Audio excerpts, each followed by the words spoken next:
rapport à ça? Des regrets, moi j'en ai beaucoup pour la jeunesse de ces pays. Je vous le dis. Parce que c'est une jeunesse à laquelle je suis éminemment attaché. Je dis pas ça parce que vous êtes là, mais parce que, là encore, on a des millions de Maliennes, de Maliens, de Burkinabés, de Nigériens qui arrivent en France, de familles partagées, parce qu'on a tellement fait avec ce pays. Parce qu'on a des dizaines de jeunes soldats qui sont partis mourir pour éviter que les terroristes djihadistes prennent possession du pays. Que je peux pas vous dire, je suis heureux. Mais je mettrai peut-être une réserve. Qu'est-ce qu'on a mal fait? Qu'est-ce qui s'est passé? Ce qu'on a mal fait, c'est qu'on n'a pas réussi à sortir de la réponse sécuritaire. J'ai pourtant redoublé d'efforts. Le premier sommet que je fais en juillet 2017 avec tous les présidents de ce qu'on appelait à l'époque le G5 Sahel, j'ai dit, il faut mettre des projets, il faut de la gouvernance, il faut qu'on a... Parce que sinon, dès qu'on arrête un groupe terroriste, il arrive à réattirer des jeunes parce qu'il n'y a pas d'espoir. Et on a un peu payé le prix de la mauvaise gouvernance politique, c'est-à-dire qu'il y a un système politique dont les jeunes ont voulu se débarrasser, je ne veux pas généraliser, dont certains ont voulu se débarrasser, et on a été emportés avec.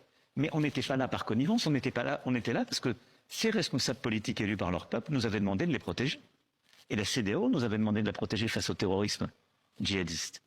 Et on a fait ce qu'on devait faire. Et il y aurait sans doute pas, à coup sûr, le Mali ne serait plus un État unique si on n'était pas intervenu en 2013. Et je le dis d'autant plus aisément que j'ai pas eu à porter ce choix, il a été fait par mon prédécesseur.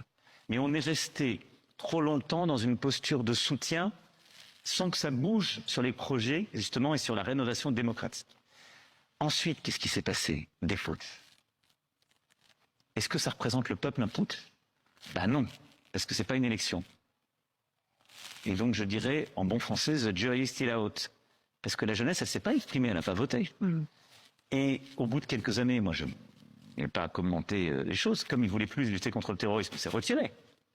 Elle est choisie, il y en a plus. Mais je constate qu'aucun d'entre eux, contrairement à ce qui s'est passé au Gabon, n'est pressé de faire des élections libres. Et qu'est-ce qu'ils ont fait au bout de quelques années? Ils ont été appelés l'assureur en dernier ressort de leur sécurité, pas de la sécurité de leur peuple, les Russes. Qu'est-ce qu'elles font, ces milices russes? Parce que ce sont des milices privées et publiques. Elles mettent la main sur les ressources et elles protègent les putschistes. Mais elles ne se battent pas contre le terrorisme, elles ne protègent pas les gens. Alors justement, il y a